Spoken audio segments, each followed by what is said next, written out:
Universidade Portugalense, mas para a sociedade em geral. E saúdo em particular a professora Cláudia Carvalho, porque é ela hoje que vai fazer a moderação.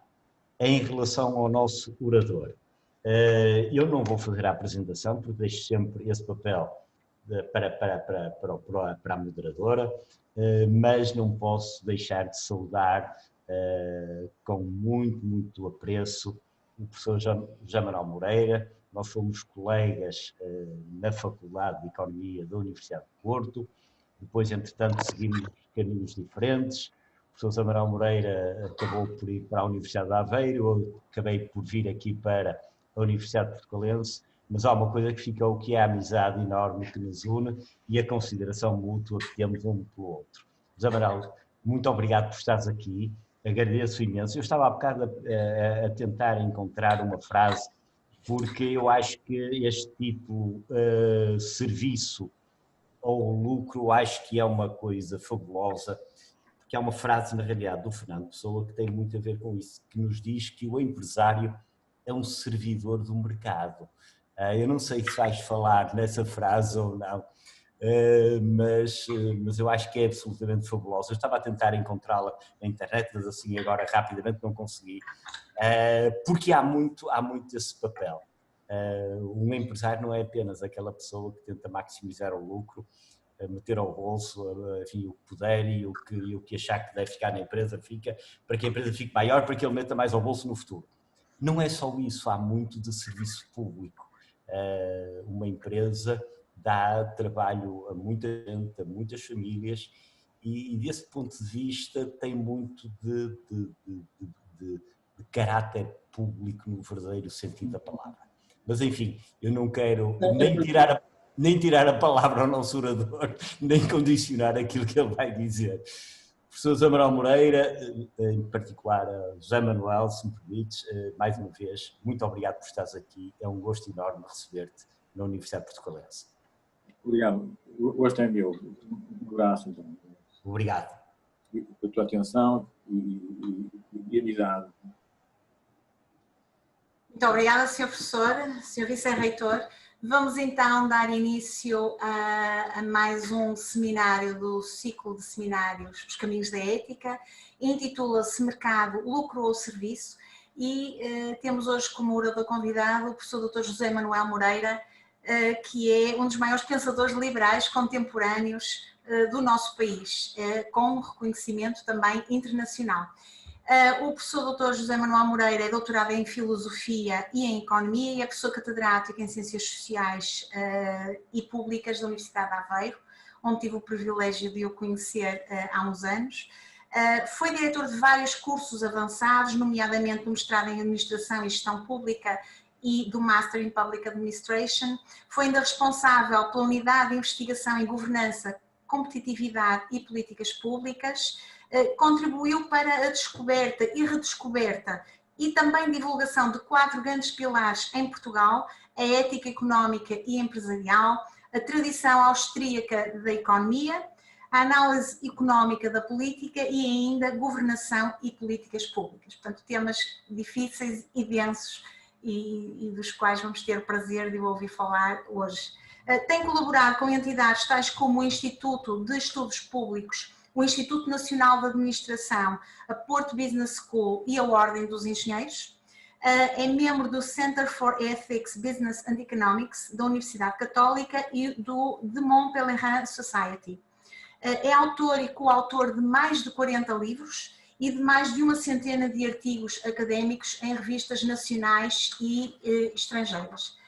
Sr. Professor, é um privilégio e uma honra institucional e também pessoal tê-lo hoje aqui connosco. Muito obrigada por ter aceitado este convite. Vou então passar-lhe a palavra. No final da sua apresentação haverá o habitual espaço para perguntas e respostas, em que todas as perguntas serão muito bem-vindas, e esta sessão durará cerca de 1 hora, portanto terminará aproximadamente ao 12h15. Muito obrigada, a palavra é sua. Muito obrigado, então vou tentar então partilhar agora a tela.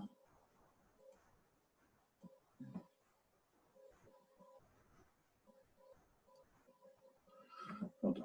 Acho que está tudo bem, não é? Está a tela. Os slides estão bem, não estão? Sim, está ótimo. Pronto, então está bom, pronto. Então, agradecer mais uma vez o convite, quer ao professor Carlos Brito, quer à professora Cláudia Carvalho, quer ao professor Paulo Moraes.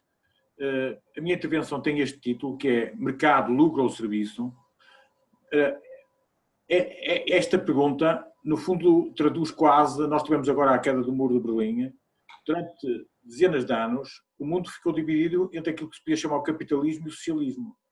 E de um lado, a pessoa tinha a ideia que o capitalismo vivia do lucro, tinha como motor o lucro e como finalidade o lucro, e do outro lado, a ideia de que o serviço, o Estado, era aquilo que orientava as economias planificadas. O que nós vamos tentar mostrar é que esta dicotomia é uma falsa dicotomia, aliás, em linha com aquilo que o professor Carlos Brito disse há pouco, citando o Fernando Pessoa, e eu vou mostrar que muitas das dicotomias em que nós fomos educados, uma delas é esta, lucro ou serviço, são falsas dicotomias, e que essas falsas dicotomias atravessam a vida social, quer ao nível, como se diz aí, da economia, das empresas e das próprias visões do Estado. Muito do que eu vou dizer, provavelmente mais do que aprender, do que ensinar coisas, é desensinar, é tentar pôr em causa abordagens que a pessoa tem. E por isso eu vou substituir, em grande medida, visões dicotómicas por visões triangulares. Eu vou introduzir um terceiro elemento para permitir compreender melhor a sociedade. Portanto, é como se, além do Estado e do mercado, tivesse que introduzir também a sociedade civil. Portanto, vamos então fazer isso. Acho que não está a passar... não estou a conseguir passar o slide, não é? Como é que... Às vezes demora algum tempo. O seu professor, se carregar no F5, se fizer F5, maximiza e talvez seja mais fácil. Assim, tá bom, então pronto. E agora já será talvez mais fácil passar, tá bom, então. Pronto. Então, em linha com aquilo que eu falei, tenho aqui, por isso é que eu, em vez de pôr um teste de conhecimentos, vou pôr uma espécie de teste de desconhecimentos, que é para tentar desafiar ideias que as pessoas têm. Não é? Quer dizer, isto espero que quem esteja do outro lado seja gente com espírito jovem, não é? Independentemente da idade. Portanto, o primeiro desafio tem a ver com aquilo com Aristóteles.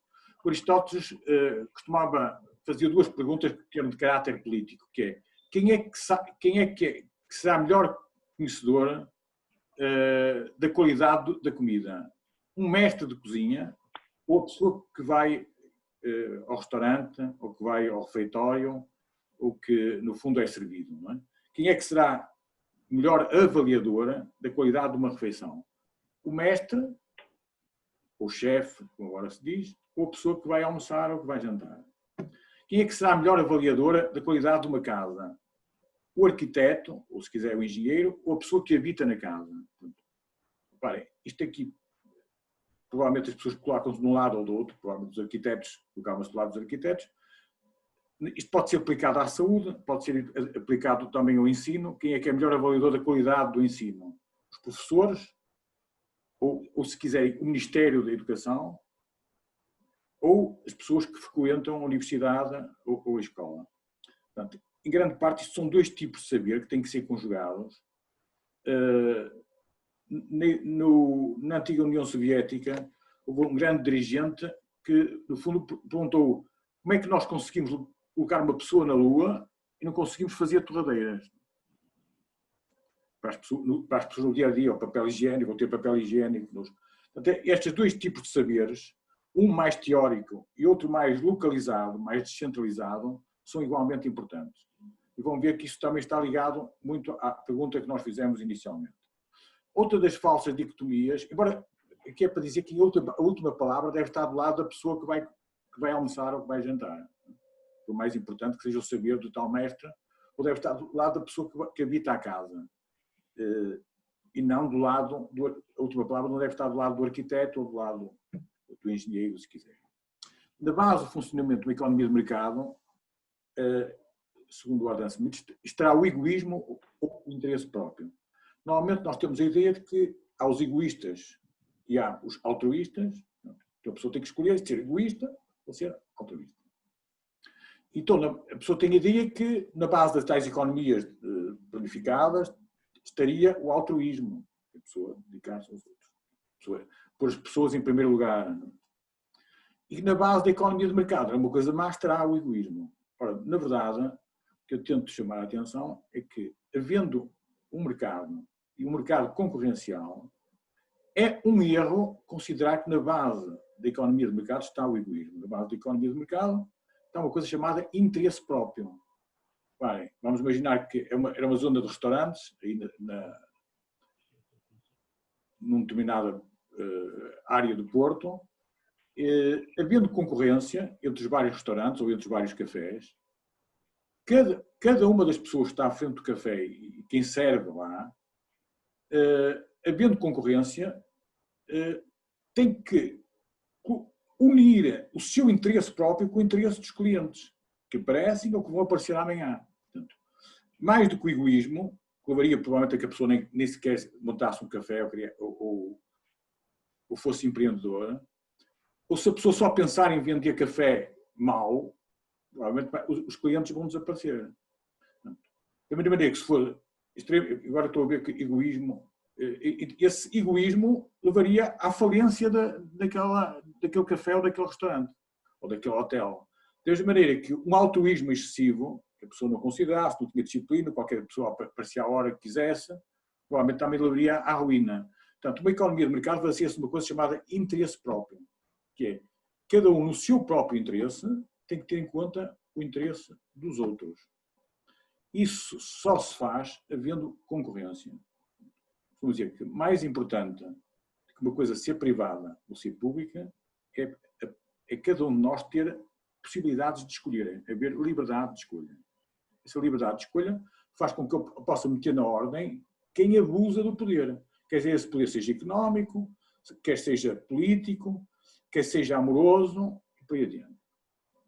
O mercado, tanto económico como político, tem falhas. Uma das coisas que normalmente nós partimos do princípio é que o mercado é imperfeito, tem falhas. Isso é verdade, é inteiramente verdade.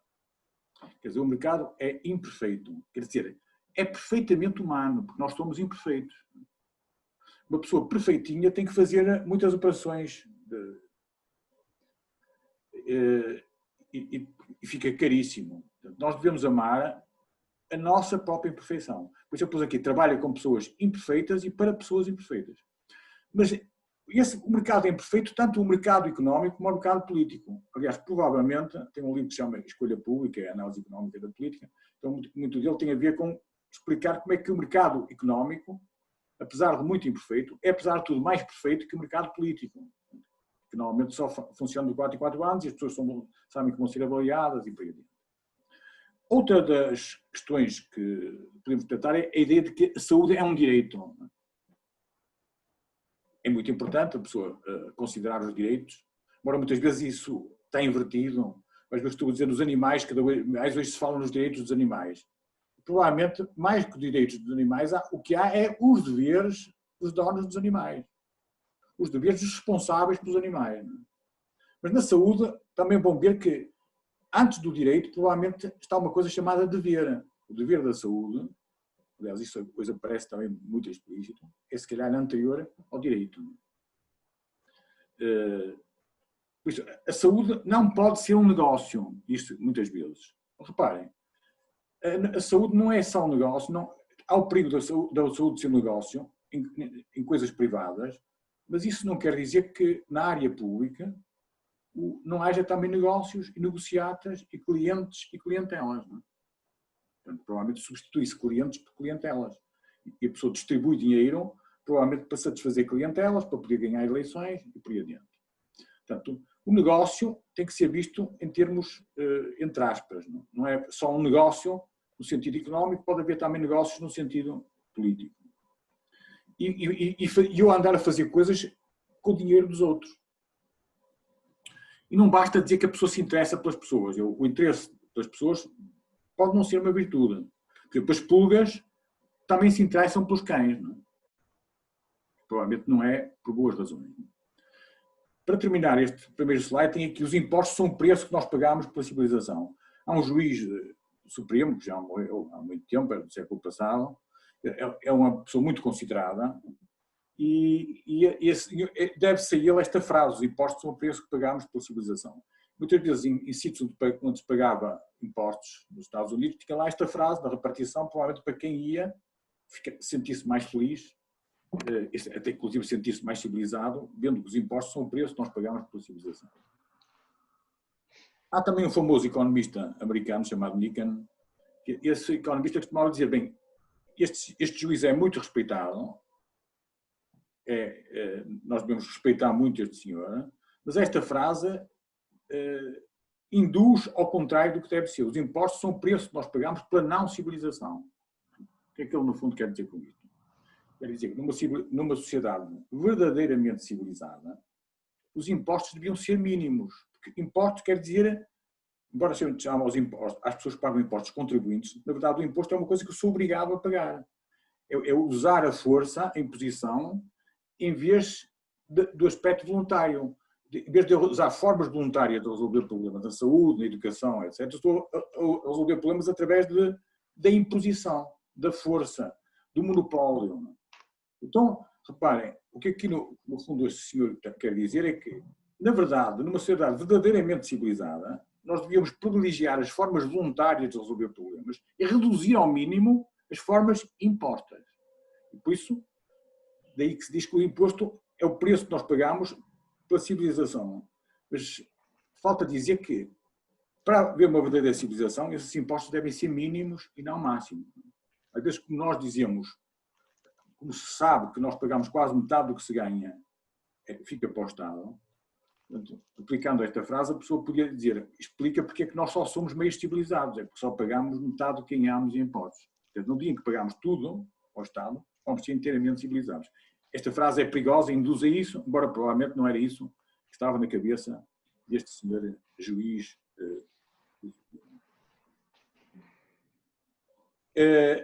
Isto que eu disse dos impostos remete para eu introduzir um terceiro elemento, que é fundamental. Da mesma maneira que interesse próprio, egoísmo e altruísmo, o interesse próprio é uma coisa que está a meio caminho entre o egoísmo e a concorrência, de certo modo, limita o egoísmo de cada um de nós. Ora bem, essa tal terceira dimensão eu vou procurar pular aqui nesta palavra república. Então nós vemos numa república, a palavra república quer dizer coisa pública ou comum, até que nos condomínios há uma parte que é comum, que é tudo, depois há uma coisa que é privada de cada um. Não é? Mas o que é que aconteceu ao longo do século XVIII, século XIX, é que a coisa pública, o comum, cada vez mais tornou-se uma coisa do Estado ou das entidades públicas. Portanto, eu reduzi aquilo que se chama o bem comum ao bem governamental. Mais uma vez, remeto para Aristóteles. Aristóteles costumava dizer que nem tudo o que o governo quer, ou nem tudo que faz o governo, nem tudo aquilo que se considera como bem governamental, que aqui podia dizer bem estatal, pode ser considerado bem comum. Portanto, uma coisa é o bem comum, passa muito por regras de jogo, e outra coisa é que aquilo que um governante, um presidente da Câmara, considera como bem, ou da mesma maneira que um empresário ou uma pessoa que tem que considera como bem. Uma coisa é o bem privado, o interesse privado, outra coisa é o interesse público, e outra coisa é o interesse comum. E a ética está muito mais próxima daquilo que é o interesse comum, é este terceiro elemento. Os interesses privados são respeitáveis, os interesses públicos são respeitáveis, mas tanto o interesse privado como o interesse público deve respeitar, passar por considerar como regra de jogo o tal interesse comum. Portanto, há muitas vezes, eu também às vezes considero como se houvesse uma esfera privada, uma esfera pública estatal e uma esfera pública civil, que tem muito a ver com a tal sociedade civil. E isso leva a que também, ou seja, fugir à dicotomia público-privado. Privado e cada vez público no sentido estatal, muitas vezes. Introduzir um terceiro elemento. Esse terceiro elemento pode ser introduzido também nos setores da economia, da sociedade. Um setor comercial, devia ter posto até aqui entre aspas, um setor governamental ou estatal e um terceiro setor independente entre o comercial e o governamental. Muitas vezes esse setor é uma instituição privada de solidariedade social. Às vezes se chama instituições não governamentais, ou instituições não lucrativas. Tudo isso são instituições, passa por fundações, passa por várias áreas, tem a ver com fundações, cooperativas, etc. Tem a ver com funções que não são nem inteiramente comerciais, nem inteiramente governamentais.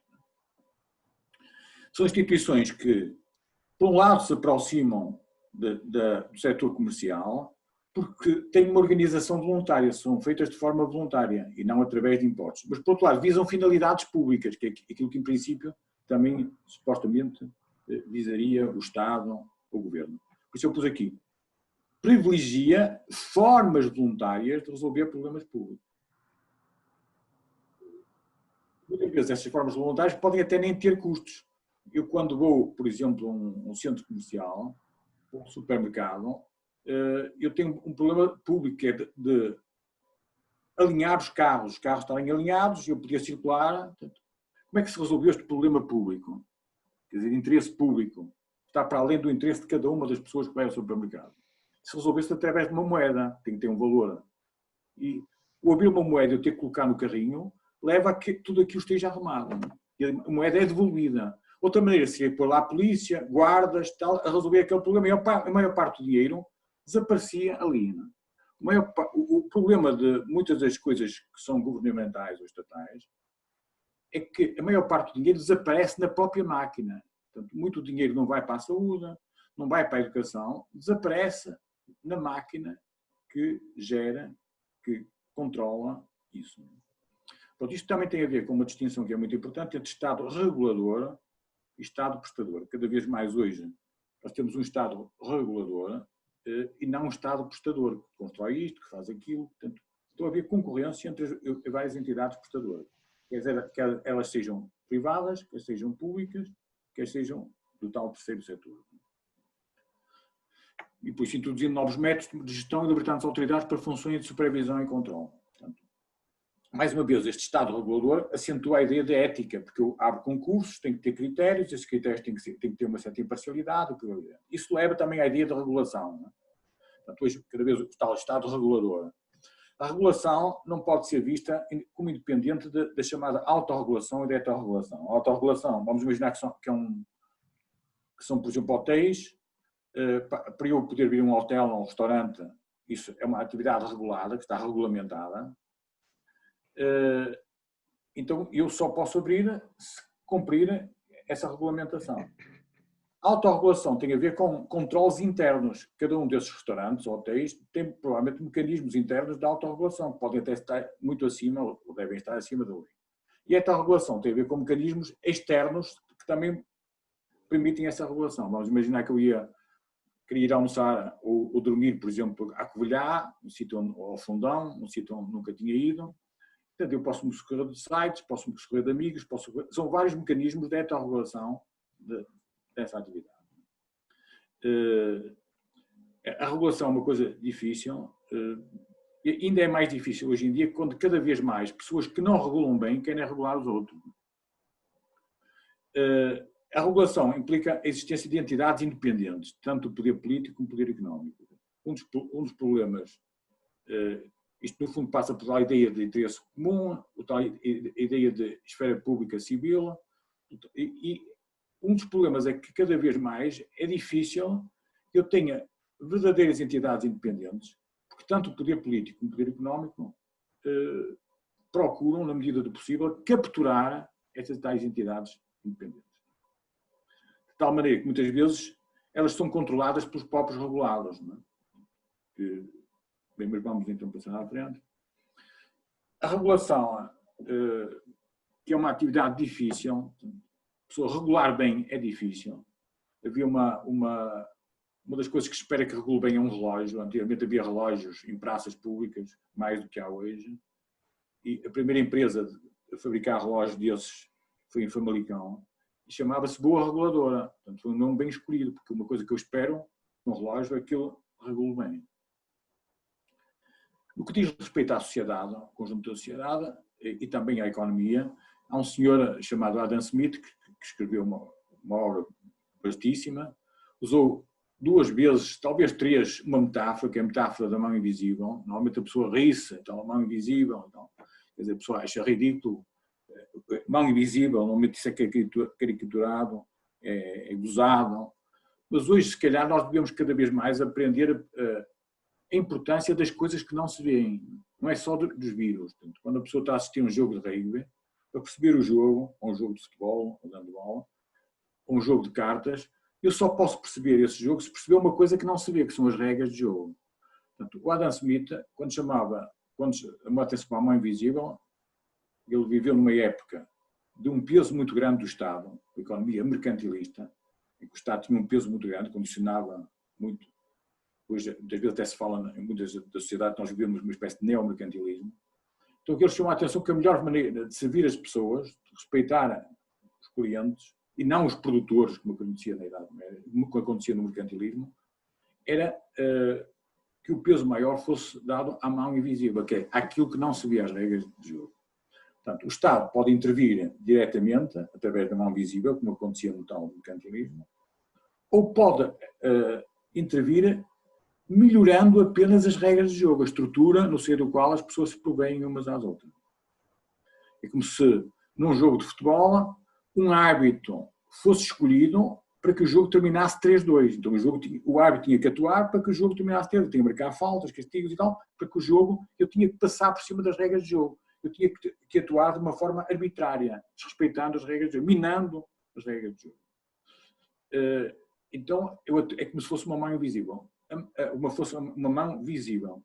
A mão invisível tem a ver quando o Estado atua, limitando-se, como deve acontecer com um bom árbitro, com um árbitro honesto, limitando-se a aplicar as regras de jogo. Regras que eu posso melhorar, mas o árbitro não atende ao resultado, atende apenas à forma limpa ou suja de chegar ao resultado.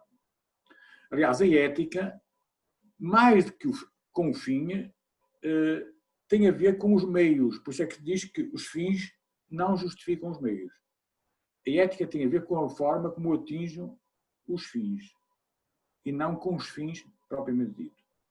Mais uma vez, aqui introduz-se o Estado de Direito, a economia de mercado, se quiser o sistema político e o sistema económico, e um terceiro sistema que é o sistema ético-cultural. Quando põe aqui este triângulo é para mostrar que o que é decisivo, e em última instância explica muito da riqueza ou da pobreza de um país, tem a ver com o sistema ético-cultural. Este sistema ético-cultural é a base, se quiser, da sociedade civil. Os valores desta sociedade civil vão determinar o sistema político e o sistema económico. Se as pessoas forem mais ou menos desonestas, isto vai levar que escolhem no sistema político políticos mais ou menos desonestos. Ou escolhem no sistema económico pessoas também mais ou menos desonestas, para estar à frente de diversas pessoas que aldravam muito, ou que aldravam pouco. Portanto, isso tem muito a ver com esse tal sistema ético. Se as pessoas querem coisas impossíveis, provavelmente só vão eleger políticos que prometem coisas impossíveis. Só esses é que podem ser eleitos. E, no fundo, aqui o que está a tentar acentuar é os valores ético-culturais de uma sociedade vão condicionar o sistema económico, o sistema político, o Estado de Direito, a tal economia do mercado. E este triângulo é fundamental para perceber como é que funciona a sociedade no seu conjunto. Por isso é que também se diz aqui que uma nação de ovelhas dará origem a um governo de lobos. O Estado, tal e qual nós o temos, quer dizer, costuma-se dizer que a Idade Média é uma sociedade sem Estado, é uma sociedade em que há governo, na medida em que há um governo nos condomínios em que as pessoas vivem, mas não há Estado no sentido de uma máquina que permanece e que passa de uns lados para os outros. Não há uma máquina estável e que absorve uma quantidade enorme daquilo que é entregue pelas pessoas que contribuem para essa tal máquina. É como se nos condomínios houvesse uma máquina que passava de uns anos para os outros e a maior parte do dinheiro que a pessoa dá para os condomínios fosse gasto por essa máquina e não nos serviços que a máquina presta. Por isso é que, em certo sentido, nós devemos perceber que o Estado atual pode ser visto segundo 3 dimensões. Um Estado protetor, um Estado produtor e um Estado benfeitor. O Estado protetor tem muito a ver com a lei e a segurança. Aquilo que, no fundo, eram funções básicas do Estado, as chamadas funções de soberania. Depois acrescentava também os negócios estrangeiros ou a defesa. O Estado produtor é um Estado que produz bens e serviços. Portanto, antes produzia mais, numa economia planificada produzia quase tudo. Hoje ainda produz, se calhar a maior parte dos gastos não são feitos nas funções de soberania, mas são feitos na educação, na saúde, etc. Mas outra coisa é saber se o Estado deve estar sozinho a produzir educação, saúde, ou o Estado deve estar em concorrência, daí tal liberdade de escolha, poder o Estado financiar as pessoas e não as instituições. Depois há uma terceira dimensão que é o Estado benfeitor, ou redistribuidor, que é o Estado que tira a uns para dar aos outros. Eu costumo pôr, teoricamente, pode ser tirar aos ricos para dar aos pobres, tirar aos pobres para dar aos ricos, ou tirar a todos para dar à máquina do Estado. Portanto, são três funções teóricas possíveis. Não é? Portanto, eu pus benfeitor ou redistribuidor, que tem a ver com esta tal função. Cada vez mais, se calhar, também muita da função do Estado tem a ver com isso. E eu, provavelmente, para ganhar eleições, quem está no poder, tem que usar bem esta redistribuição para se poder manter no poder. Portanto, pus aqui assim, depois, somos confiáveis ou inconfiáveis, bons ou maus. Portanto, muitas vezes a pessoa em ética pode pensar que há os bons e os maus, os confiáveis, não. Um dos aspectos importantes para ter uma visão realista sobre a ética é ter uma visão realista sobre o que é o ser humano, que é capaz do melhor e do pior. Nós somos ao mesmo tempo confiáveis e inconfiáveis, somos bons e maus. Eu devo ter regras que limitam o mal que eu posso fazer aos outros e incentivem a cooperação com os outros. Por isso é que pus aqui dois lados. Quando nós temos dois lados, um lado oportunista e um lado cooperante. Esse lado oportunista, a pessoa quase foi educada bem na barriga da mãe, tinha comida a horas, tinha ar-condicionado, tudo era muito bom, de tal modo bom, quando a pessoa nasce, berra logo, quer dizer, isto não pode ser. Mas também se não saísse, morria. Portanto, a pessoa tem que sair, não é? Libertar e tal.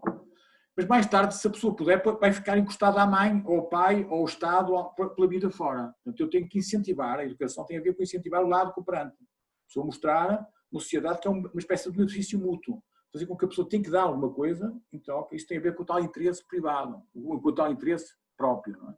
Incentivar a ideia de que a pessoa, uma mútua colaboração, um jogo de soma positiva, as regras de jogo ajudam a isso. Vamos imaginar que um pai tem uma tablete de chocolate para dividir por dois filhos.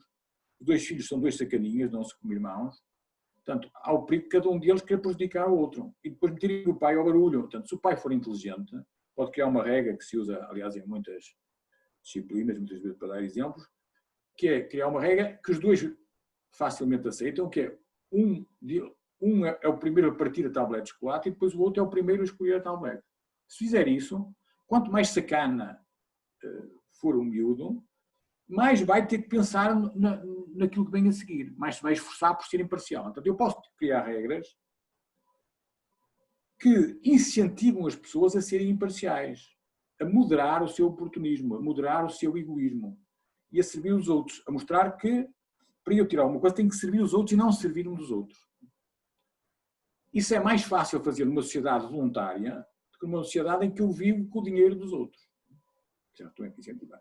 Depois, um outro ponto que é muito importante, também em termos de ética, é distinguir entre criar riqueza e distribuir riqueza. Uma coisa é o bolo e o tamanho do bolo, depois a forma como eu distribuo. Portanto, isso, no fundo, também é fundamental, porque eu só posso distribuir aquilo que se cria.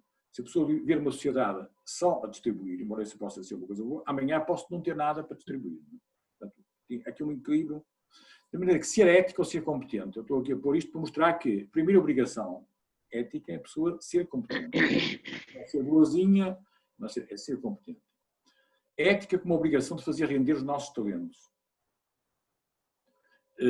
Eu pus aqui uma citação que muitas vezes é muito referida, do Milton Friedman, mas existe uma só responsabilidade social das empresas. Usar os seus recursos e ambientar atividades, visando aumentar os seus lucros, desde que permaneça dentro das regras de jogo, ou seja, em competição aberta e livre, sem engano ou fraude. Normalmente insulta-se o senhor. Mas, na verdade, o que ele está aqui a dizer é que a pessoa, a responsabilidade é dentro de regras de jogo, competição aberta, sem engano, sem fraude. Mas nós temos que reconhecer que isso é os mínimos. Ele, no fundo, está a dizer que a pessoa se comporta de forma decente dentro das regras de jogo. Mas a ética não se deve limitar a esses mínimos. Por isso é o que eu pus aí. A ética como guarda fronteiriço, que eu vejo se a pessoa está a fazer coisas fora daquilo que é permitido. E outra coisa é a ética como treinador pessoal sobre o que é bom e ainda pode ser melhor. Portanto, é uma espécie de ética dos mínimos ou elevar a fasquia. O potencial da ética está nisso, que é motivar as pessoas para fazer boas jogadas, para serem excelentes. E não os mínimos.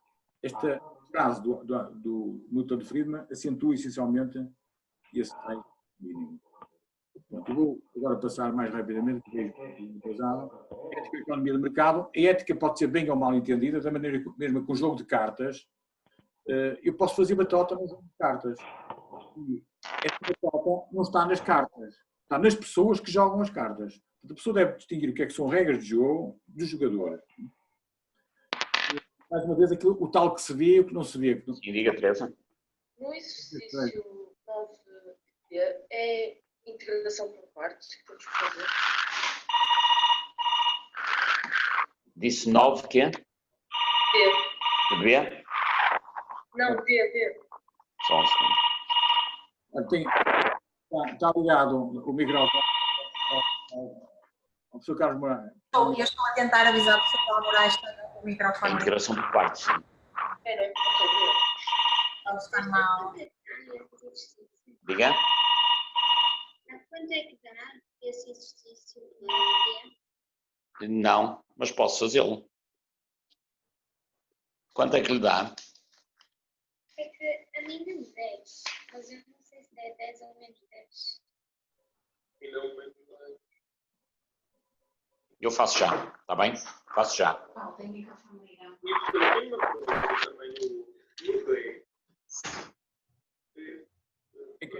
Está ligado ao Paulo Moraes, está ligado o microfone, não é?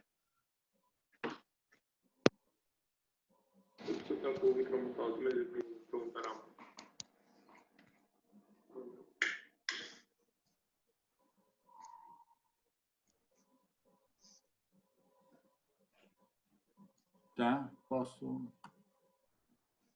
Sim, professor. Já posso, então? Pronto. Obrigada. Então, como eu estava a dizer, a pessoa pode haver, a economia de mercado pode ser um jogo com ética ou sem ética, não é? Isso tem muito mais a ver, mais com as regras de jogo, tem a ver, também pode ter, mas se as regras forem limpas, se o jogo for aberto, como se dizia ali há um bocado daquela frase do Milton Friedman, o problema pode estar mais nos jogadores, de quem joga, nos interesses instalados, do que propriamente. Por isso é que temos de salvar o capitalismo. A ética social do capital é o egoísmo. Como eu disse no início, isto é um erro, não é? Partir do princípio que a ética subjacente é o egoísmo. Quer dizer, eu posso ser egoísta, quer no mercado económico, posso ser egoísta no mercado político, posso ser egoísta na política, e as consequências disso, por exemplo, no mercado político, são muito maiores, podem ser menos facilmente corrigidas, se quiser, no mercado económico. Tem que a economia de mercado lucra o serviço aos outros. Não é? Aquela tal dicotomia que eu vi. Quem manda, ao fim e ao cabo, no mercado? Que a pessoa tem a ideia que isto não manda, ninguém manda e tal. Diz-se que o Michelin, um senhor chamado François Michelin, que criou a empresa Michelin, uma vez que quando a empresa fez 50 anos, acho que foi 50 anos, resolveu juntar toda a gente que trabalhava na empresa e resolveu perguntar quem é que acham que manda na empresa. Então as pessoas, olha, o senhor Michelin, o filho, o conselho de administração, até que ele disse, olha, quem manda na empresa não está cá. Eles ficaram muito admirados, mas ele explicou, é que quem manda na empresa são as pessoas, está fora, não está aqui. São os clientes que no dia-a-dia resolvem comprar pneus Michelin em vez de comprar de outros. Portanto, é o tal empresário servidor do mercado e servidor dos interesses das pessoas que estão no mercado. Portanto, em última instância, quem manda na empresa são as pessoas que, dia a dia, hora a hora, compram os serviços, compram os produtos de uma determinada empresa. Portanto, o empresário só terá sucesso se servir pessoas que conhece e pessoas que não conhece e que nunca se calhar chegou a ver. Que se cada um de nós pensasse da roupa que traz, a roupa que traz comprou, gastou dinheiro, é porque gostou muito dela, mas se quiser agradecer, não sabe quem é que há de agradecer. Provavelmente pode agradecer à cabeleireira, ou não sei o quê, mas a maior parte das coisas que a pessoa usa não pode agradecer. São algo que foi feito por pessoas que eu não conheço, nem nunca chegarei a conhecer. Servir os outros. Portanto, infelizmente, nós vivemos normalmente numa visão dualista de comportamento humano, que é o tal egoísta e altruísta, os bons e os maus, os da minha etnia e da outra etnia. Essa visão dualista de comportamento humano impede de ter uma visão realista de tudo o que é o ser humano. O ser humano, como dizia o Pascal, é meio besta, é meio anjo, capaz do melhor e capaz do pior. Então, isso é verdade para a economia, é verdade para a política, é verdade para a sociedade, é verdade para a religião, é verdade na vida amorosa e por aí adiante. E muitas das vezes aquilo que consegue meter na ordem as pessoas é a concorrência e as tais regras de jogo limpas.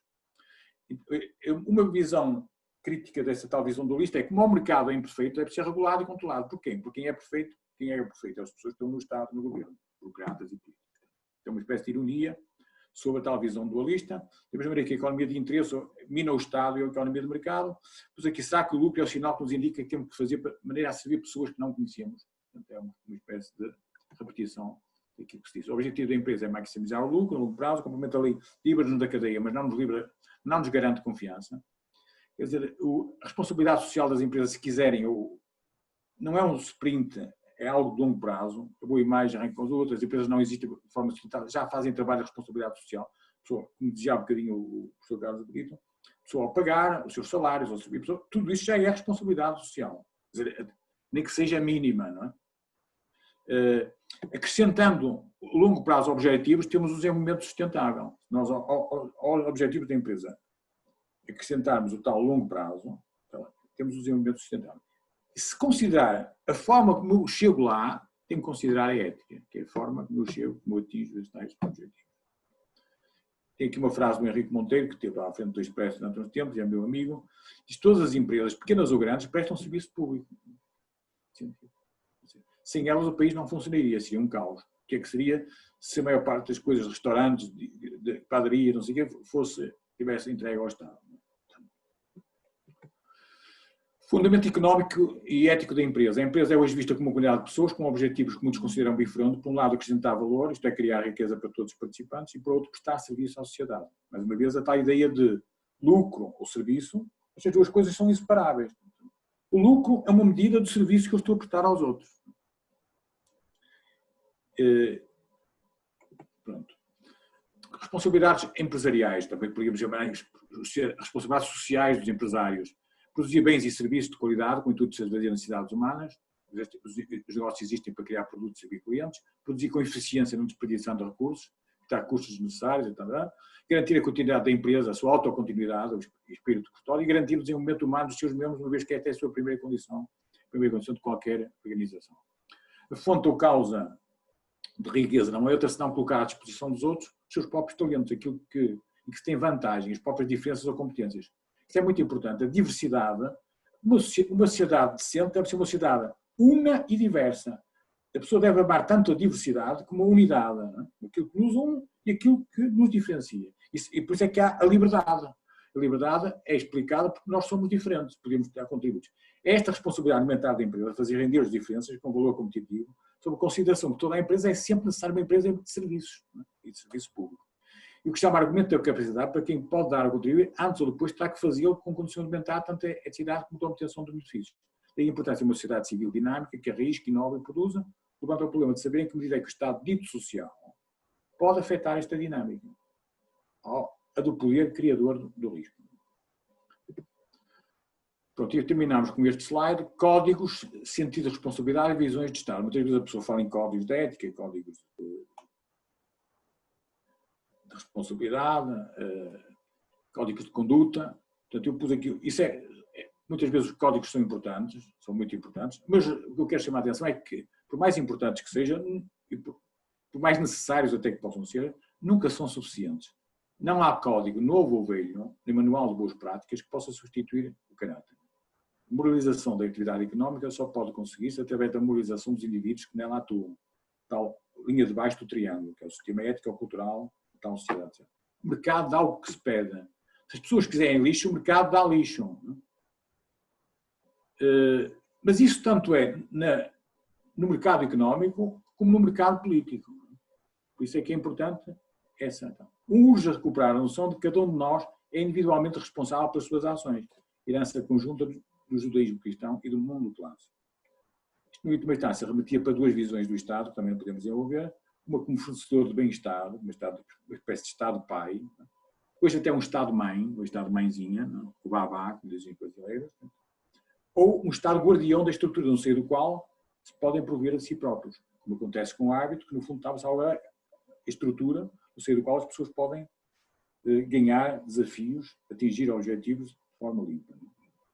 Mas é evidente que, eu costumo dizer que normalmente que um hábito desonesto, em princípio, tem o apoio de mais de metade das pessoas que estão no Estado. Não é? Portanto, para uma pessoa ser honesto, tem que ser resistir às pressões. E a maior parte das pessoas, a maioria, não quer um Estado guardião da estrutura tal, quer um Estado que sirva as suas clientelas, que sirva o seu poder, que sirva a sua continuação. Pronto, ficamos então por aqui. Tem aqui assim uns livros que eu pus aqui, que têm a ver com aquilo que eu disse. Muito obrigada, Sr. Professor. Depois, se calhar, interromper o comportamento. Muito obrigada, Sr. Professor, por esta brilhante apresentação e por nos ajudar a esta desconstrução de tantas ideias que temos, que são comuns e é importante refletir sobre elas e pôr estes dogmas em causa. Eu tenho aqui algumas questões que me foram sendo enviadas pelo chat em modo privado. E uma delas tem a ver com a ética e a digitalização da economia. Numa economia digital, é muito difícil conseguirmos, ou quão difícil é nós conseguirmos combater as tentações de falta de ética. O RGPD vem ajudar, mas novas questões se colocam, não é? Há este processo que está a correr, do Rui Pinto e entre outros. Será que a digitalização da economia, a digitalização dos negócios levanta mais questões éticas, ainda mais questões éticas? Pois tenho aqui outra, eu poria duas, tenho aqui mais, mas eu poria duas de cada vez, se achar bem. E outra tem a ver com o ensaio sobre a cegueira do José Saramago. E ele dizia que é preciso que tenhamos qualquer coisa do género, é preciso que tenhamos coragem para reconhecer que não somos bons. O Sr. Professor concorda com esta questão, com este ponto de vista? Muito obrigada. Bom, talvez começar pela última. Quer dizer, na ciência política, normalmente há duas visões sobre o ser humano e sobre a forma como se cria a ordem na sociedade.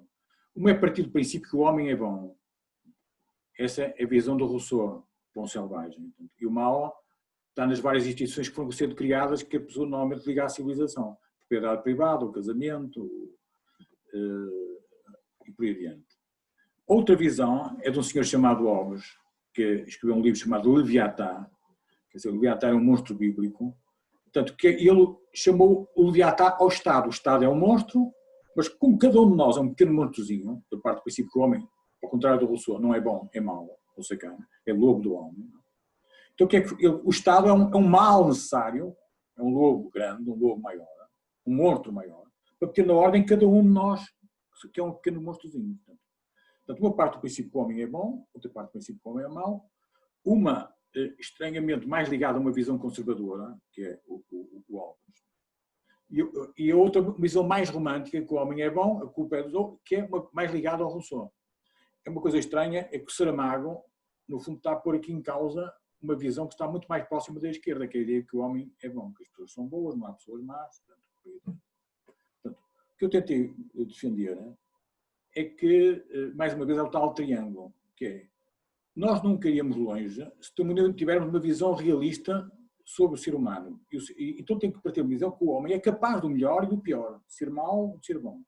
Então a estrutura, as regras, devem ser feitas para quê? Diminuir o tal lado oportunista e incentivar o lado bom, o lado cooperante. Repare, mas nós nunca poderíamos reduzir, por exemplo, acabar com a corrupção. Nunca se pode acabar com a corrupção. Quer dizer, pode-se limitar a corrupção. Acabar com a mentira, não se pode. Pode-se limitar a mentira. Ou o roubo, por aí adiante. Porque o ser humano... Reparem, e depois também há outra coisa que é errada. A pessoa pode pensar que se eu acender a luz, passo a ver melhor do que se as luzes estiverem apagadas. A pessoa pensa que mais luz é melhor do que menos luz. Mas isso não é inteiramente verdade, porque a partir de uma certa altura, se eu tiver luz a mais, passo a não ver outra vez. Não é? Então, repara, a luz, o espectro de luz para um homem e uma mulher, para um macaco, para um morcego, para um rato, para um gato, não é o mesmo. E para as diversas plantas. Portanto, o ser humano baliza. A pessoa podia dizer assim, a ética é jogar limpo. E, repare, eu até sou jogar sujo, mas também o ser humano diz-nos que limpinho demais também não é ético. Moral a mais é moralismo. Então, o contrário da ética. Cada um de nós nasceu nas paredes meias com as partes mais sujinhas. Não parecia outras coisas. Não é. Então, o homem não foi feito com as partes muito limpinhas, depois uma outra parte. Não, está misturado. Não é? Então, limpinho a mais, a pessoa apanharia muito mais doenças se muitas partes não tivessem desenvolvido uma série de coisas. Limpar a mais é para a pessoa apanhar mais doenças. Tomar banho a mais. Portanto, quer dizer, isso tem a ver também. A ética tem a ver com uma ponderação. Mais do que saber, é um sabor. Não é? Também a ética é uma dimensão. Não há problemas éticos. Há uma dimensão ética. Todos os problemas são... Se eu quiser escolher uma casa nova ou escolher uma universidade nova, isso é simultaneamente um problema que tem uma dimensão económica, cultural, estética, ética. Todos os problemas humanos são multidimensionais, têm várias dimensões. E a ética é uma dessas dimensões. Não posso isolar. Portanto, isso é um ponto. Outra, sobre a digitalização e não sei o quê. Quer dizer, há aqui um ponto que também é muito importante. Tudo que é humano é suscetível de engano.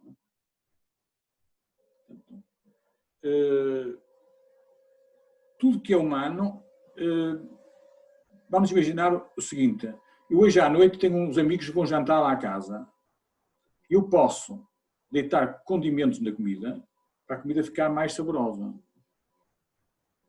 Mas eu também posso fazer isso, porque vejo que a carne já está estragada, ou está a começar a ficar estragada, eu posso fazer isso para mascarar isso. Eu posso deitar perfume, posso perfumar-me, ou tomar banho, hoje à noite quando vou jantar, para melhorar a minha imagem, para cheirar melhor, para não sei o quê. Mas também posso fazer isso por não tive tempo para tomar banho. Não é? Tudo o que é humano é suscetível de engano. Não é? E, portanto, o haver digitalização ou não haver, isso cria um outro problema, mas o problema é sempre o mesmo, de eu poder enganar a outra pessoa. Não é? Mas se não pudesse enganar, não era livre, não tinha... Repara, a honestidade só tem valor ético porque eu posso ser desonesto. A lealdade só tem valor ético porque eu posso não ser leal. A verdade só tem valor ético porque eu posso mentir. Tudo que é humano tem isto. Tem este risco, tem este perigo. Não é? Reparem, há uma coisa que é muito importante. A palavra, hoje nós falamos muito em máscaras. Não é? A palavra pessoa vem de uma palavra persona, que quer dizer máscara. Isso é visível no teatro. No teatro temos várias personagens. Portanto, uma das coisas mais idiotas que hoje se diz é transparência. A pessoa só pode ser mais transparente, pode ser mais... Agora, não pode ser transparente. O ser humano nunca poderia viver de forma... O que é que seriam as relações humanas na universidade, uma relação amorosa, se as pessoas fossem transparentes? Há várias línguas justamente para garantir que a pessoa se possa proteger. Então, reparem, muitas vezes a pessoa diz, às vezes na brincadeira costumo dizer, toda a gente diz mal da democracia. Diz que ainda diz pior do Facebook. Mas uma coisa que é interessante é que, apesar de Facebook, se calhar toda a gente ainda dizer pior que na democracia, uma das coisas interessantes é que eu no Facebook posso desamigar. Na democracia não posso desamigar. Uma maioria de pessoas conserta uma solução, dá poder ao erro, e a pessoa, mesmo sem ter votado naquilo, sem estar lá, tem que pagar aquela solução. Enquanto o mercado tem várias soluções, quer dizer, a democracia tem uma só solução, se mantém em princípio durante um determinado tempo. E eu não posso desamigar, não sei tanto. Ou seja, estão a ver que apesar de tudo, ser uma coisa digital, o Facebook e tal, apesar de tudo, se calhar dá mais liberdade às pessoas. Não é? E o fundamental é a pessoa ter liberdade, ter independência, ter autonomia, ter isso. Sem isso não há ética. Se eu for obrigado a gostar de alguém, o valor ético disso é nulo. Liberdade é essencial para uma coisa ser considerada ética. Eu poder escolher. Há um amigo meu brasileiro que costuma dizer que o amor é cego, mas o casamento abre-te os olhos. Se a pessoa, então, com isto, a pessoa podia dizer assim, então a pessoa deve ser... Não. As duas coisas são importantes. É importante a pessoa ser cego, senão não consegue apaixonar-se. E é preciso também ter os olhos abertos. Quer dizer, da mesma maneira que é preciso haver dia para a pessoa e haver noite. Sem isso eu não podia dormir. Não é? Quer dizer, uma das coisas mais perigosas é que quando apareceu a Revolução Francesa é o século das luzes. Não é? Luz. Portanto, e a pessoa passou a descredibilizar tudo aquilo que não se via. Que não... Quando a pessoa não percebe que há coisas que se vêem melhor só à noite. Não? Então a luz é tão importante como a escuridão. O sujinho, limpinho, limpinho, limpinho, não é ético, não sei tanto. Porque é limpinho demais. Tanto. Quer dizer, a pessoa deve desconfiar, a pessoa limpinha demais, boazinha demais, não sei o quê e tal. Ninguém se apaixonada por um tipo bonzinho, apaixona-se por um bom sacana, não sei tanto. É isso. Então, sem essa visão realista, há uma instituição que é a Igreja Católica, escolheu um indivíduo para Papa, não é? Para primeiro Papa. É um indivíduo que negou 3 vezes, um tipo chamado depois São Pedro. Não é? Negou 3 vezes. Quer dizer, se a pessoa tivesse escolhido um tipo que nunca tinha negado, que nunca tinha que se calhar semana sim, semana não, escolher um novo tipo para... São pessoas imperfeitas, perfeitamente humanas. Mercados imperfeitos. A política é imperfeita, o mercado é imperfeito e tal. Isso é melhor do que eu estar a escolher entre bom ou mau. Nós somos bons ou maus. Isso vicia logo o jogo, não é? Ou é para os bois. As pessoas sabem, no mundo rural, que ou é para os bois, não é para as pessoas. As pessoas são um imenso I, a sociedade é um imenso I. A pessoa deve criar regras tal que permitam imensos Is. E a colaboração, benefício mútuo das várias partes. Portanto, era isso. Muito obrigada, professor. Tenho aqui mais 2 questões, se ainda houver tempo. Uma que tem a ver com um tema que o Sr. Professor tocou na sua apresentação, a responsabilidade social das organizações, das empresas em particular, e a ética. Acho que as empresas fazem pelos mínimos, que também foi uma expressão sua. E depois a outra questão tem a ver com um tema que também tocou e que falou do interesse público e do interesse geral, falou do interesse privado, do interesse público e do interesse comum. E a questão é, os interesses do governo nem sempre coincidem com o bem comum. Sim ou não, é mais uma questão. Muito obrigada. Pronto, o que acontece é o seguinte, portanto, uma coisa, os interesses privados são importantes, os interesses públicos são importantes. Agora, na base disso, deve respeitar regras de jogo, são os tais interesses comuns. Portanto, vamos imaginar que é um campeonato de futebol, a pessoa podia, vamos imaginar que é um campeonato agora da Europa. Então, a pessoa podia dizer qual é o interesse comum de todas as equipas. A pessoa diz, olha, jogar bem, não sei quantos e tal. Não. O interesse comum tem que ser as regras de jogo. Qual é o interesse comum de várias pessoas que entram num concurso público para construir uma nova ponte, uma nova edifício, uma nova barragem, uma nova... O interesse comum é que as regras de jogo sejam justas, que eu possa confiar nessas regras. Não é? O que é que pode levar um partido ou partidos a não concorrer a eleições? Se bem que aquilo já está manipulado, se aquilo já está feito para não sei o quê. Portanto, as regras já têm a ver com um clima, que podemos chamar fair play, que garante que haja lisura, que haja uma sociedade social decente. Não é? Portanto, então, nesse sentido, a pessoa tem que distinguir o que é um interesse, os interesses de uma pessoa que é presidente de Câmara, que é presidente de uma junta, que é governante, que é ministro, que está à frente, não sei o quê, com os interesses públicos no sentido estatal, não é? O que é que são interesses privados e perceber que, antes disso, estão interesses comuns, que é a forma como eu vou atingir esse tipo de resultado. Isso é que está ligado à ética, no essencial.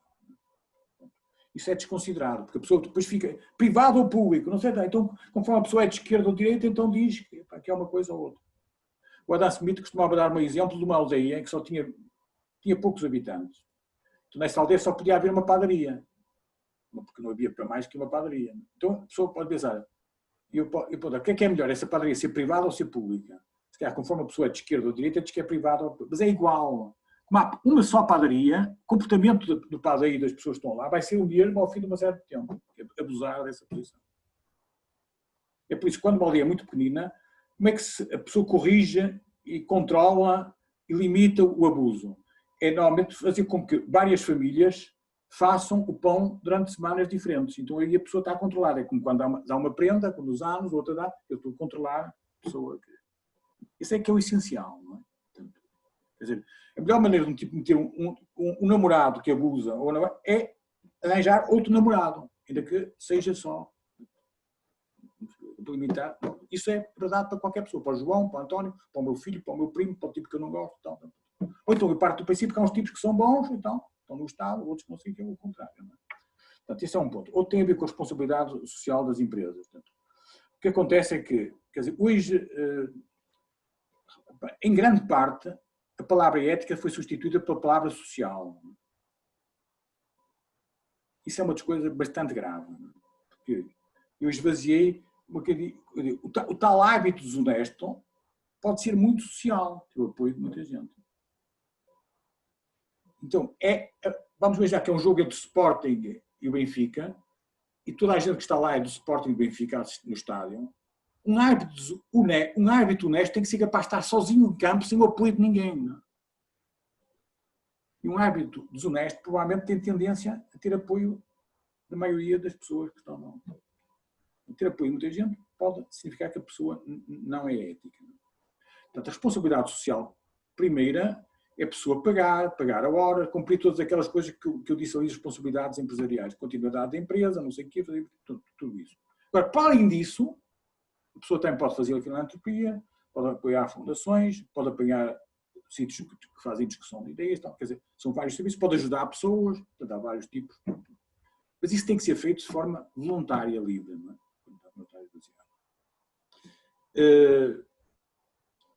Acontece é que, hoje em dia, muitas vezes a pessoa considera que as responsabilidades sociais são ambientais, económicas e sociais. Já fica logo uma coisa mal quando a pessoa chama sociais, quando devia chamar ambientais, económicas e tal. Então, quer dizer, dá a ideia. Eu escrevi mais que um artigo a tentar chamar, a dizer que o que a empresa deve ser é responsável e ter tipos responsáveis. E tendo tipos responsáveis, vão ser responsáveis economicamente, socialmente, ambientalmente, porque o mal é eu passar a usar coisas como o ambiente para disfarçar a falta de usar a ética para disfarçar a falta de ética. Não é? Está a ver? A ética é como se fosse tais condimentos da comida. Ou perfume, que eu posso usar isso para acrescentar, mas posso acrescentar isso para esconder a falta de ética. E não é por acaso que a maior parte das empresas que têm boa imagem ética, têm boa cidadania, estão na primeira linha das que fazem fraudes e tal. Porque são inteligentes, não sei tanto. Quem é que pode enganar mais facilmente uma pessoa? Uma pessoa que aparenta ter ética ou que aparenta não ter? Não sei. Foi enganado, tipo, falava bem, estava bem vestido, não sei o quê, enganou-me. Não, mas isso é uma condição para poder enganar, não é? E hoje há cada vez mais gente a querer ser enganada, não sei tanto. Quer ser bem enganada. Sr. Professor, olha, nós ficaremos aqui a falar o dia todo seguramente. Eu tenho mais duas perguntas que me chegaram agora pelo chat, portanto foram passadas para todos. Deixa eu dizer uma coisa. Há duas coisas que são importantes na responsabilidade. Uma coisa é como eu gasto o dinheiro e outra é como é que eu ganho o dinheiro. Estão a ver que são duas dimensões na empresa. Como é que eu ganho o dinheiro e outra é como é que gasto. Normalmente as empresas que fazem fraudes ajudam muita gente. Ajudam a quantidade de gente, bombeiros, disto, daquilo, daquilo, outro. Então. Sr. Professor, mais 2 perguntas, serão de facto as últimas pelo adiantar da hora. Chegam-nos ambas também pelo chat, desta vez para toda a gente. A captura do bem público por interesses privados também acontece no sentido contrário? Depois a outra questão será a seguinte: na sociedade portuguesa, a grande maioria das forças políticas, da esquerda à direita, parece terem grandes defensoras da preponderância de um Estado provedor de bens e serviços.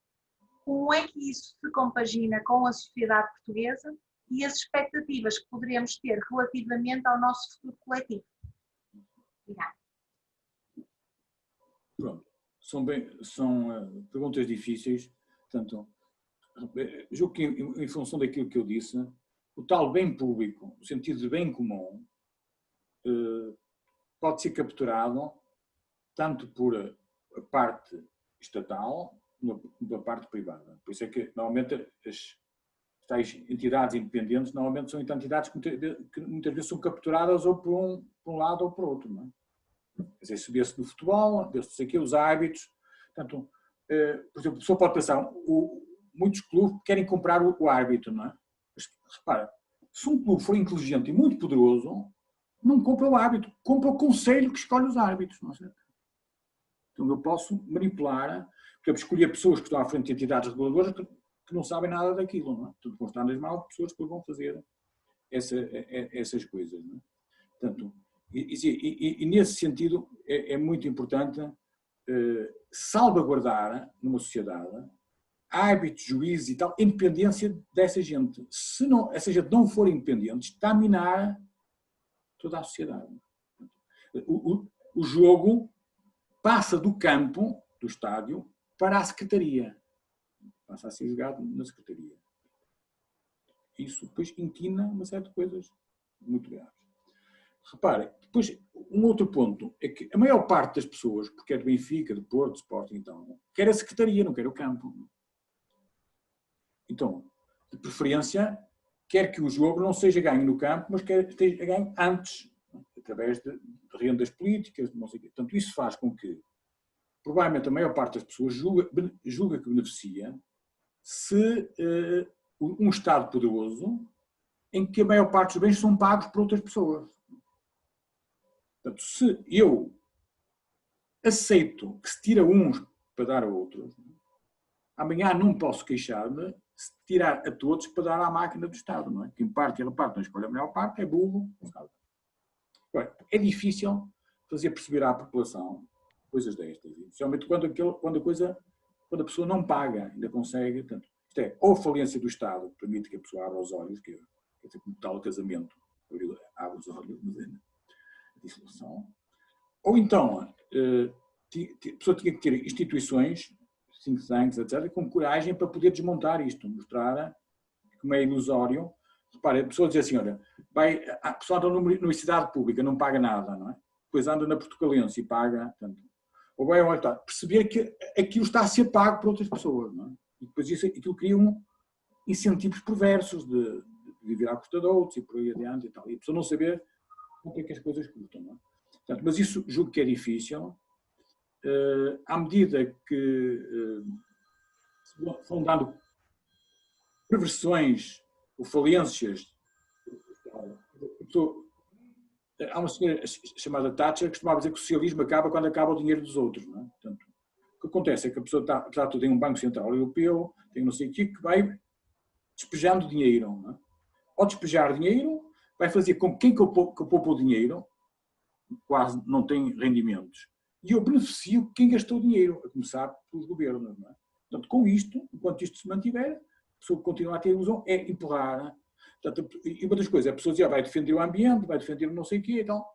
Quer dizer, são coisas muito importantes, defender o ambiente, a pessoa deve respeitar o ambiente, não sei o quê. Mas, não tendo filhos, o ambiente está respeitado. Isto vai ficar entregue. Eu tenho uma casa, uma aldeia na Serra da Estrela, e este ano entrou por lá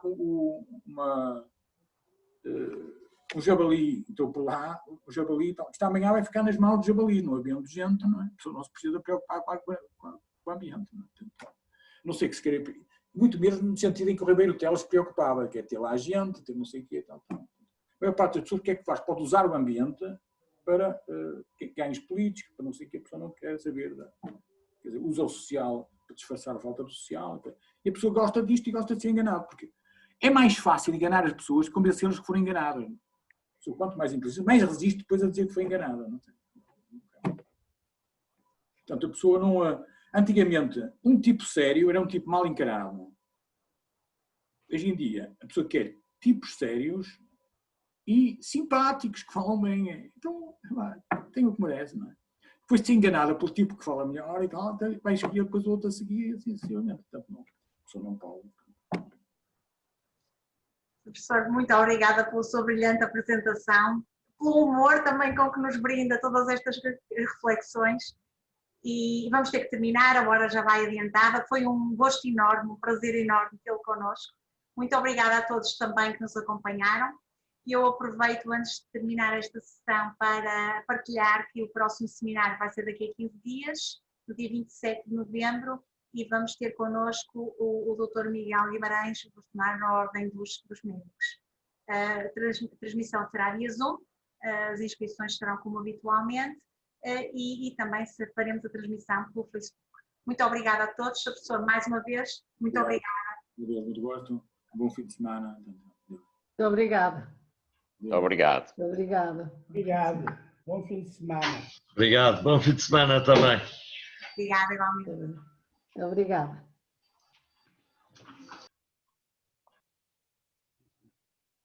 Professor, muito obrigado, um abraço e desculpe aquela interrupção.